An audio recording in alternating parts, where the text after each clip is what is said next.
Geneviève Dufour est professeure et co-directrice du programme en droit international, politique internationale de l'Université de Sherbrooke. Bonsoir. Bonsoir. Sur cet accord, donc, aujourd'hui, États-Unis-Chine de phase 1, comment on qualifie cette entente qui n'en est pas une de libre-échange, n'est-ce pas? C'est loin d'être un accord de libre-échange. Un accord de libre-échange vise à libéraliser les échanges.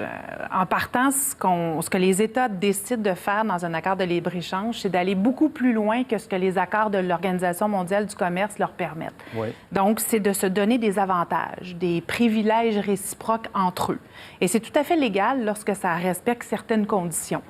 L'accord qu'on a eu aujourd'hui, qui nous avait été annoncé en décembre, mais on a eu le texte aujourd'hui, ressemble pas du tout à un accord de libre-échange. Il n'y a pas les principes fondamentaux du libre-échange, il n'y a pas d'élimination des droits de douane, on ne va pas plus loin dans la libéralisation des échanges. Ce qu'on voit, c'est, et ça c'est ma lecture rapide de cet après-midi, mais ce qu'on voit, c'est un gagnant, les États-Unis, qui sont arrivés à imposer aux perdants dans la guerre commerciale une sorte d'obligation de modifier leur façon de faire. Vous l'avez dit, ça va amener des ajustements structurels en Chine à certains niveaux, et c'est ça que les Américains sont arrivés à faire. Mais est-ce qu'on a la conviction que les Chinois vont procéder à ces changements structurels?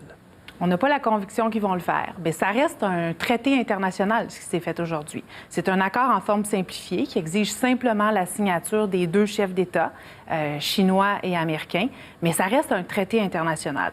Après ça, une fois que c'est dit, il faut aller voir l'avant-dernier chapitre qui prévoit le mécanisme de règlement des différends, où là, c'est assez vague, assez confus ce qui est prévu.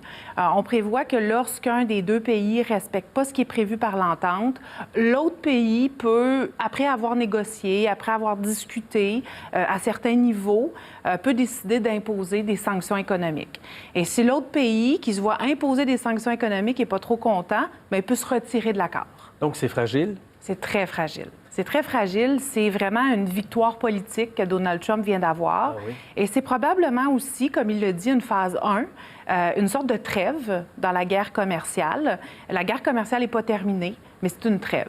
Est-ce que ça vient enfreindre par les avantages que les États-Unis peuvent gagner ou que les deux pays peuvent se donner, en quelque sorte, les règles mondiales qu'on s'est données à l'intérieur de l'Organisation mondiale du commerce?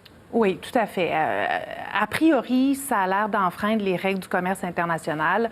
Ce que l'Organisation mondiale du commerce nous dit, c'est État, vous avez le droit de conclure des accords de libre-échange, de vous donner des avantages réciproques, à condition que vous respectiez certaines conditions de forme, c'est-à-dire aviser les autres membres, soumettre les accords pour révision, et des conditions de fond. C'est-à-dire que les accords de libre-échange ne doivent pas être sectoriels, ce qui est le cas ici. On l'a vu, l'accord d'aujourd'hui, c'est sectoriel. Il y a certains secteurs qui sont, je dirais même pas libéralisés, mais qui font l'objet de l'entente. Il faut aussi que l'ensemble, ou en tout cas la quasi-totalité des droits de douane, des restrictions au commerce soient soulevés. Ce qui n'est pas le cas du tout ici. On ne parle pas d'élimination des droits de douane. On ne parle pas d'élimination des restrictions quantitatives. Donc, ça a l'air, à première vue, d'un accord qui est illicite au regard du droit de l'OMC. Oui. Une fois qu'on a dit ça, encore une fois, qu'est-ce qu'on peut faire alors que les Américains ont gelé l'organe de règlement des différends de l'OMC en décembre dernier? Et de toute façon, nous avons le numéro 1 et le numéro 2 mondial qui négocient cette entente. D'ailleurs, quel est le pouvoir du Canada et surtout, quelles sont les pertes du Canada? Est-ce qu'il y a des pertes pour le Canada que de voir la Chine conclure une entente davantage réciproque avec les États-Unis? Bien, vous l'avez dit en introduction, cette entente-là prévoit une augmentation des importations en Chine de produits américains d'au moins 200 milliards de dollars dans les 2 prochaines années. Qu'est-ce que ça a comme conséquence? Bien, ça a comme conséquence que si les Chinois achètent davantage de produits américains, bien, ils risquent d'acheter beaucoup moins de produits canadiens. Et pourtant, on sait que la Chine est un marché d'exportation pour nombre de nos producteurs canadiens, qu'on pense en matière d'agriculture. Bon, il y a eu certaines complications depuis 1 an à la suite de l'arrestation de la dirigeante de Huawei, mais il en demeure pas moins que la Chine est un marché d'exportation pour le Canada. Et donc, ça, c'est une autre des raisons pour lesquelles on peut penser que l'accord d'aujourd'hui est illégal au regard des règles de l'OMC, parce que c'est un accord qui vise ou qui a pour effet de détourner le commerce international. Alors, on va un peu plus loin dans les réformes structurelles. On ouvre le secteur financier, il y a de l'ouverture sur le secteur financier, une meilleure protection de la propriété intellectuelle, mais les grandes subventions gouvernementales, la façon de fonctionner de l'économie chinoise, c'est pas là-dedans. Est-ce que ce sera dans une éventuelle phase 2? Bien, c'est ce qu'on imagine.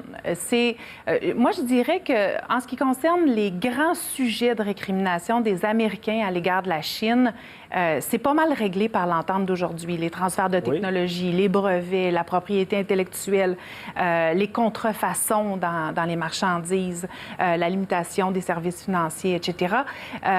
Mais ce qui manque ici, c'est vraiment le fait que la Chine subventionne à outrance son industrie et ça fâche énormément les Américains. Et ce sera peut-être donc dans la prochaine négociation. Merci Geneviève Dufour. Plaisir. Merci beaucoup.